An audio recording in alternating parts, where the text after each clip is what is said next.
मुझे लगता है कि अगर मैं गाना गाता हूँ तो मेरा दिन अच्छा ही जाएगा। आप अपने काम पूरी तरीके से कर सको और नेगेटिविटी दूर कर देता है। मेरा नाम नमन मुखर्जी है और मेरी उम्र है 21 वर्ष। मुझे ऐसा लगता है कि एक रिचुअल का होना सबकी ज़िंदगी में बहुत इंपॉर्टेंट है। आई थिंक सबसे बड़ा बेनिफिट तो है मूड अपलिफ्टमेंट। मुझे ऐसा लगता है कि ये शावर रिचुअल मेरी इन चीज़ों में हेल्प करता है।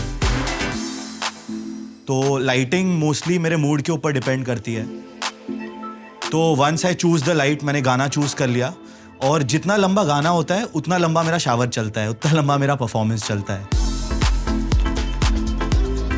तो मुझे कहीं ना कहीं लगता है कि इंडिविजुअली अकेले में अपनी प्राइवेसी में एक नो जजमेंट जोन बन जाता है आपके लिए। You can express your true self. मैं कौन हूँ, मैं क्या करना चाहता हूँ, मैं क्या करता हूँ।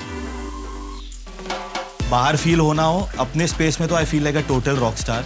सादे दिल धड़के ते याद सताए मैनू बढ़ चढ़ के। बहुत मज़ा आता है और मैं ये रोज़ करता हूँ, लेकिन मैं कभी इस चीज़ से बोर नहीं होता। आई थिंक गाना गाने की जो फीलिंग है, you get that energy, you get that kick, उसमें बहुत मज़ा आता है।